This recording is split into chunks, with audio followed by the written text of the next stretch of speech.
نن موږ د افغانستان بانک او د مالیې د محترم وزارت ترمنځ د یو مهم هوکړلیک د لاسلیک شاهدان یو چې د افغانستان اسلامي امارت د رهبرۍ د سپارښتنو او احکامو په رڼا کې د عوایدو د شفاف راټولولو، امارتي لګښتونو او معاشونو د الکترونیکي تادیاتو لپاره مهم بنسټیز ګام بلل کیږي.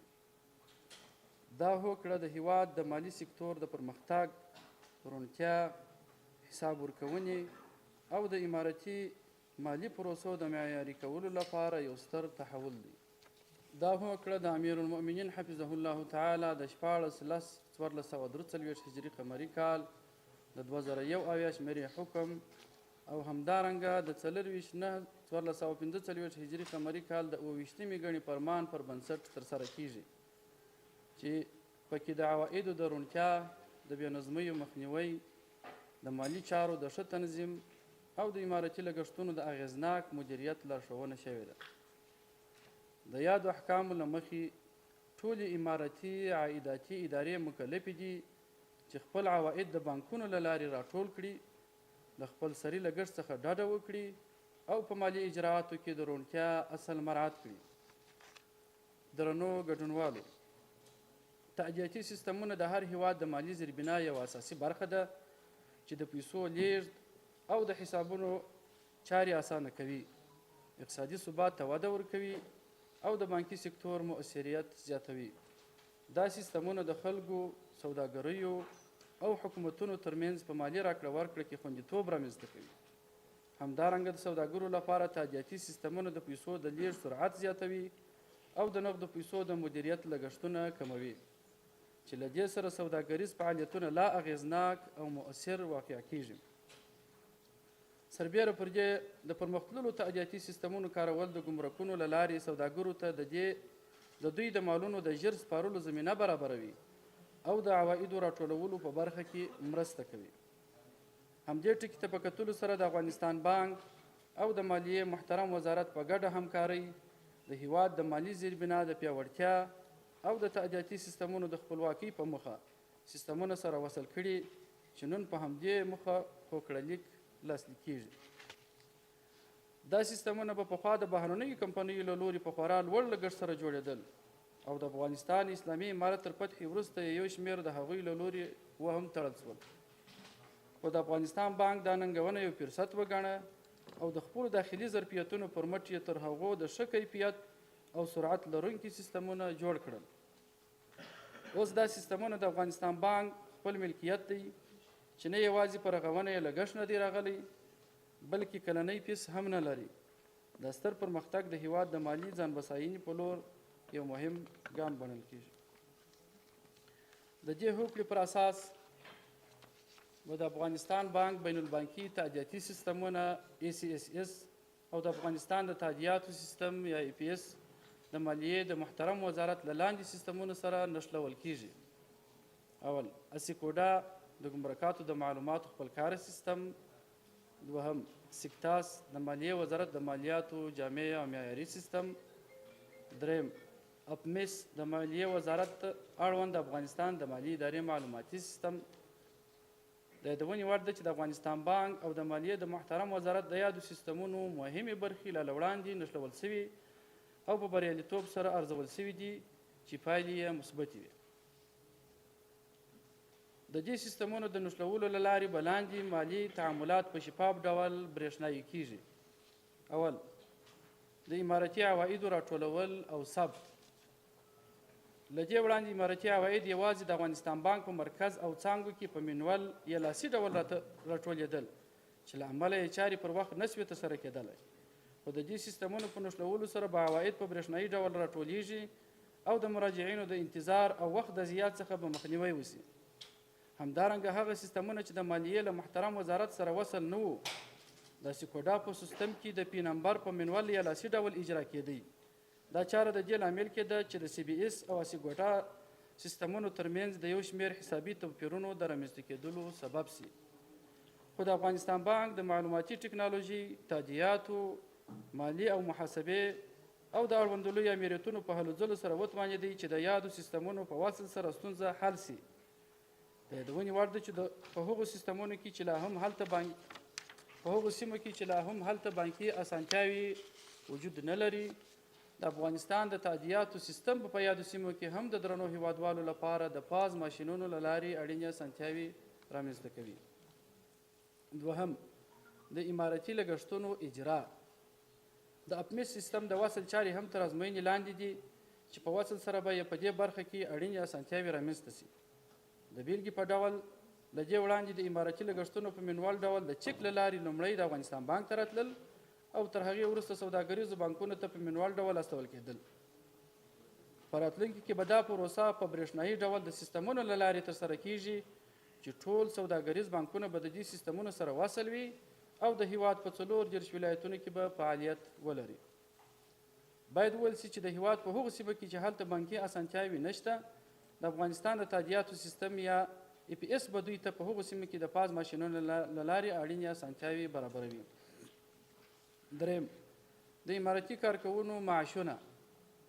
د امارتي کارکوونو معاشونه او لګښتونه د چک په ډول د افغانستان بانک ته د مالیې د محترم وزارت له لوري راستول کیږي.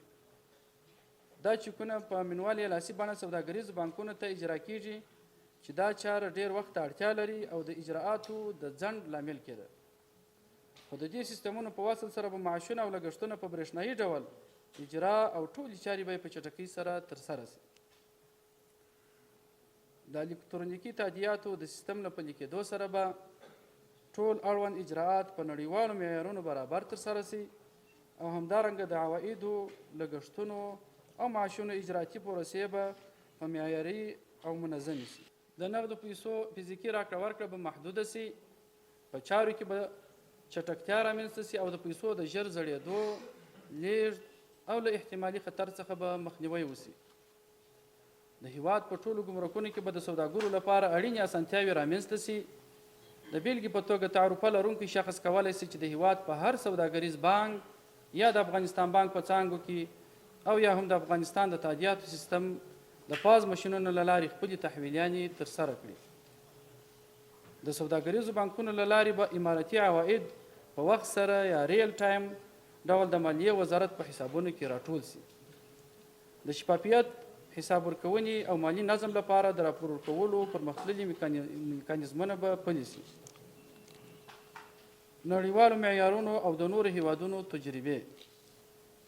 درنو ګډونوالو، تاسو ته معلومه ده چې د مالي سیستم د میکانیزه کولو، الکترونیکي تادیاتو او د شفافیت د لوړولو په برخه کې نړۍ مهم پرمختګونه کړي دي. دغه پرمختګونه د مختلفو هیوادونو په مالي سیستمونو کې د نویو ټکنالوژي لارو چارو پلي کول، د تادیاتو سیستمونو اصلاح او د مالي چارو د شفافیت لوړولو لپاره نوي اصول او معیارونه معرفي کوي. د افغانستان بانک هم د دې پرمختګونو د اصول او معیارونو په پام کې نیولو سره د تادیاتو د سیستم د اصلاح لپاره کار کوي. د افغانستان بانک د هڅو هدف دا دی چې د هیواد مالي سیستم نړیوالو معیارونو سره برابر کړي، ترڅو د داخلي او نړیوالو سوداګرو لپاره یو خوندي، شفاف او مؤثر مالي چاپیریال رامنځته شي. د دغې هوکړې مالي، اقتصادي او تخنیکي ګټې. د دې هوکړې مالي، اقتصادي او تخنیکي ګټې خورا پراخې او بنسټیزې دي. مالي اړخ کې د امارتي عوایدو شفاف راټولول او د لګښتونو اغېزناک مدیریت به د بودیجوي څارنې د سموالي او د مالي بې نظمیو د مخنیوي لامل شي چې د دولت لپاره به لویه ګټه ولري. د اقتصادي لحاظه د دې هوکړې له پلي کېدو سره د هیواد GDP وده کولی شي، ځکه چې د پانګوالو لپاره به یو خوندي، شفاف مالي چاپیریال رامنځته شي چې په پایله کې به د پانګونې جریان زیات شي. د سوداګریزو راکړه ورکړو لپاره به خوندي چاپیریال رامنځته شي. د تخنیکي اړخه د سیستمونو نښلول او د الکترونیکي تادیاتو سیستم پلي کول به د اجراءاتو چټکتیا او د مالي خدماتو پراختیا کې مرسته وکړي. دا ټوله پروسه د شفافیت، حساب ورکونې او د معیاري مالي سیستمونو د پیاوړتیا سبب ګرځي چې په مجموع کې د هیواد د اقتصادي ثبات او پرمختګ لپاره ستره ګټه. د افغانستان اسلامي امارت ته د ګټې اړخونه. د داخلي ظرفیتونو او امکاناتو څخه په ګټه اخیستنې سره د سیستمونو رامنځته کېدل، د امارتي عوایدو د راټولولو شفافیت، د بودیجوي لګښتونو او تخصیصاتو سمه څارنه، د مالي بې نظمیو مخنیوی او په چارو کې مؤثره همغږي. له دې وړاندې صورت حسابونه اویزونه او نور اړین محاسبوي سندونه په فزیکي ډول اړوندو اداراتو ته استول کېدل، خو له دې وروسته به دوی دا معلومات د سیستمونو له لارې ترلاسه کوي. سوداګریزو بانکونو ته د ګټې اړخونه: د بانکي سیستم د پیاوړتیا له لارې د مالي ثبات وده، پر بانکي سیستم د اعتماد زیاتوالی، د بانکي خدماتو پراختیا او د راکړې ورکړې اسانتیا، د عوایدو په راټولونه کې سوداګریزو بانکونو ته ونډه ورکول، له انساني مداخلې پرته په اتومات ډول سیستمونو ته د حسابي معاملاتو رسیدل. د عامو خلکو لپاره د ګټې اړخونه: د الکترونیکي تادیاتو له لارې د امارتي خدماتو اسانتیا، د بانکي حسابونو پرانیستل او د نغدو پیسو کارولو کمښت، د مالي خدماتو او ادایونو ته مراحل کې چټکتیا، د هیواد په 40 ولایتونو کې په امارتي او سوداګریزو بانکونو کې د تادیاتي معاملاتو ترسره کول او په اوږدو کتارونو کې له درېدو خلاصون او په هر ځای کې له هر بانک څخه د ادایونو ترسره کول. په پای کې د مالیې د محترم وزارت، د افغانستان بانک تخنیکي ټیمونو او ټولو هغو ادارو څخه مننه کوم چې د دې سترې ملي پروسې په عملي کولو کې یې هڅې کړي دي. د دې هوکړې تطبیق به د افغانستان د مالي سکتور لپاره یوه ستره لاسته راوړنه وي چې د روڼتیا، حساب ورکونې او معاصر مالي سیستم د پیاوړتیا لامل به شي. او همداراز ډاډ ورکوم چې د افغانستان بانک به د یادې هوکړې د تطبیق هر اړخیز ملاتړ کوي تر څو د افغانستان اقتصادي نظام لا پیاوړی شي، عواید په شفاف ډول راټول شي، معاشات او لګښتونه به په الکترونیکي ډول ورکړل شي او د هیواد مالي سیستم به د نړۍ د عصري معیارونو سره برابر شي ان شاء الله تعالی.